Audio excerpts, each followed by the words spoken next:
Bismillahirrahmanirrahim. Assalamualaikum warahmatullahi wabarakatuh.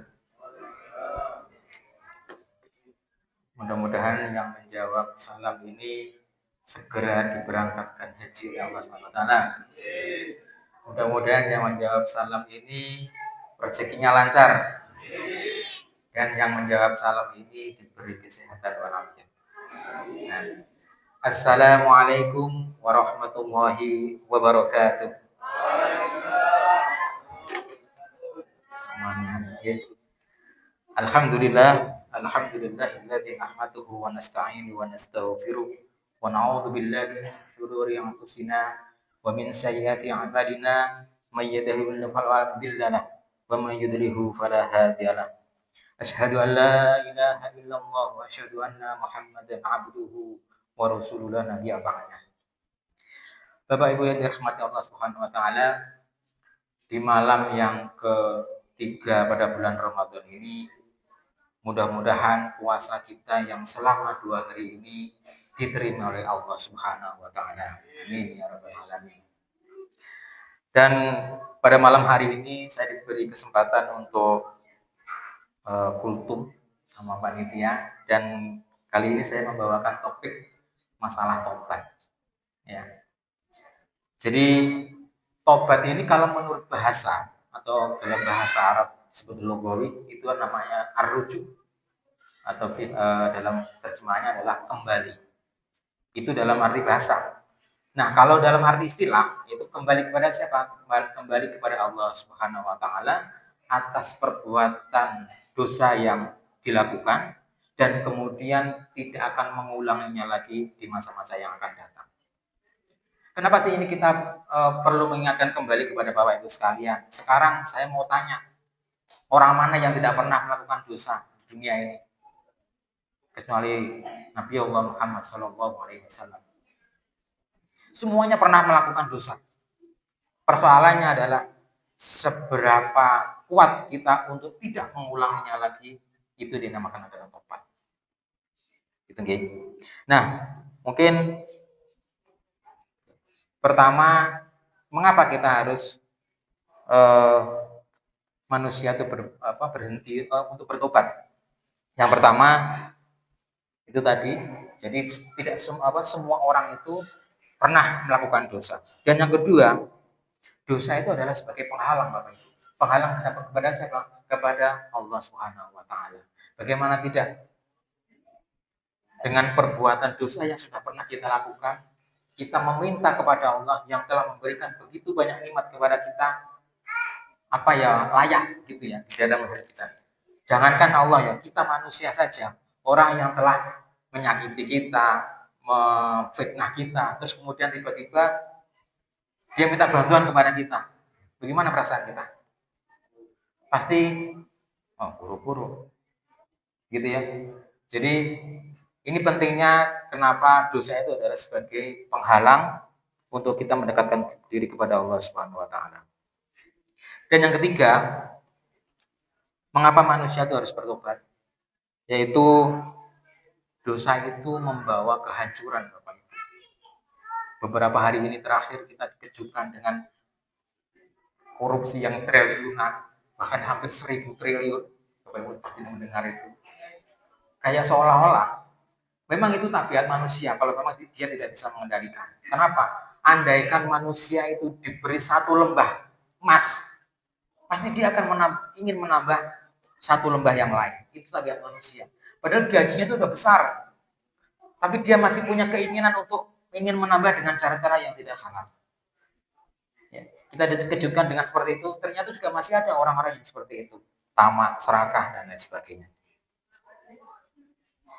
Nah, sekarang kemudian apa yang menjadi syarat supaya taubatan kita ini diterima oleh Allah Subhanahu wa taala? Tentunya yang pertama, menyesal, Bapak Ibu, supaya kita tidak mengulangi lagi. Jadi kalau kemarin mungkin ada ngutil atau mencuri, sekarang berhenti. Lah, momen Ramadan inilah kita untuk mendekatkan diri kepada Allah Subhanahu wa taala, menyesal atas perbuatan yang sudah kita lakukan di masa-masa yang lalu. terus kemudian tidak lagi mengulang lagi atau tidak melakukan lagi perbuatan-perbuatan yang sudah pernah kita lakukan, yang berbuat dosa. Dan yang kemudian adalah kalau itu hubungannya dengan manusia, tentunya itu harus melibatkan dari sisi manusia itu sendiri, di samping kepada Allah Subhanahu wa taala. Jadi kita minta ampun kepada Allah, dan kemudian yang kedua adalah kita meminta keridhaan dari orang yang pernah kita sakiti. Kalau orang itu tidak ridho, Allah Bapak Ibu, sampai kita nanti menjelang ajal, itu dosa masih tetap menempel kepada diri kita. Maka saya berwasiat kepada diri saya pribadi, buat Bapak Ibu, kalau saya juga punya salah, punya sikap, punya perkataan yang menyinggung perasaan Bapak Ibu sekalian, saya dan juga mohon maaf. Karena manusia itu pasti itu tadi, tidak pernah ada yang tidak pernah melakukan dosa. Semuanya pasti melakukan itu. Dalam suatu riwayat disebutkan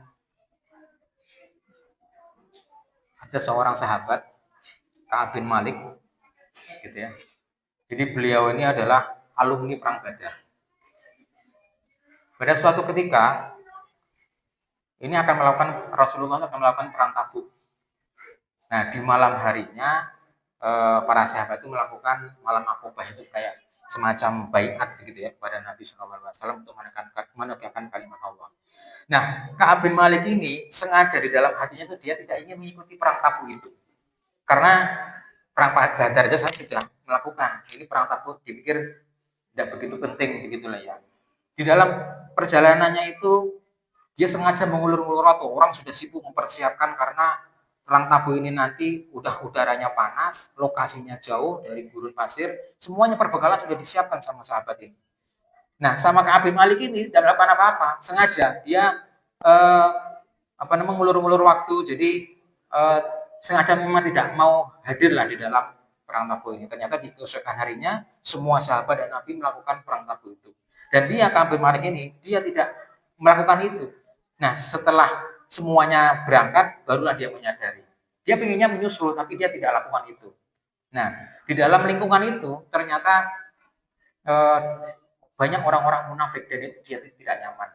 Maka ini penting sekali Bapak Ibu, bahwa lingkungan itu bagaimana supaya kita juga bisa menambah giroh kita kepada Islam, giroh kita kepada ibadah, gitu ya. Makanya lingkungan itu penting. Suatu saat setelah Nabi pulang, biasanya kalau Rasulullah itu pulang dari perang, dia itu langsung menuju ke masjid melakukan sholat sunnah. Ternyata tidak. Tidak langsung pulang ke rumah, tapi langsung ke masjid. Nah, dari situ Ka'ab bin Malik mendekatlah kepada Rasulullah. Pas di hadapan beliau, sebenarnya tersenyum sinis kepada Nabi. Gitu ya, sinis. Dia ya pokoknya sinis tapi kesana marah gitulah. Kenapa kamu tidak ikut di perang Tabuk itu? Dia sebenarnya bisa melakukan dengan teman-temannya yang pada saat itu punya alasan yang klasik lah, ya sibuk lah ngurusi kebun, ngurusi pekerjaan dan lain sebagainya. Nah, sampai kemudian dalam 40 hari lah ya, Ka'ab bin Malik itu tidak disapa sama Rasulullah. Karena gara-gara tidak ikut di dalam perang Tabuk. Sama sahabat-sahabat juga merasa dikucilkan. Jadi seolah-olah itu dia hidup sendirilah di hutan gitu, padahal di situ banyak sahabat-sahabat yang mengikuti. Nah, setelah 40 hari, kemudian ada salah satu sahabat mengumumkan bahwa Ka'ab bin Malik ini taubatnya sudah diterima. Dengan gembiralah Ka'ab bin Malik ini mendekat kepada Rasulullah, ya Rasulullah, apakah taubat ini, apakah kabar dari engkau atau dari wahyu dari Allah Subhanahu wa taala? Ternyata Rasulullah dengan senyum menjawab bahwa ini memang dari Allah Subhanahu wa taala. Begitu gembiranya sehingga dia menginfakkan semua hartanya. Sampai Nabi mengatakan, jangan semua, sebagian saja, nanti sebagian masih buat keluargamu. Artinya saking girangnya si Ka'ab bin Malik ini tobatnya diterima. Nah, kita yang tidak tahu diterima apa enggak, dosa melakukan setiap hari, taubat tidak melakukan. Bapak Ibu, mungkin ini introspeksi buat diri kita. Rasulullah SAW setiap hari melakukan, dalam satu riwayat ada yang 70 kali istighfar, ada yang 100 kali. Kita ambil yang paling minimal 70 kali misalnya. Melakukan istighfar. Bagaimana dengan kita? Ini nasihat buat saya dan buat Bapak Ibu sekalian. Mudah-mudahan di momen Ramadan ini kita semua melakukan taubat. Kalau Ibu Bapak mau cari referensinya bisa dibaca surat At-Tahrim ayat 8 bahwa di sana diterangkan wahai orang-orang yang beriman, bertaubatlah kamu kepada Allah dengan sebenar-benarnya taubat. Jadi saya tutup kali ini, mudah-mudahan kita semua diampuni oleh Allah Subhanahu wa taala selama perjalanan kehidupan kita sampai detik ini. Gitu saja akhirul kalam. Assalamualaikum warahmatullahi wabarakatuh.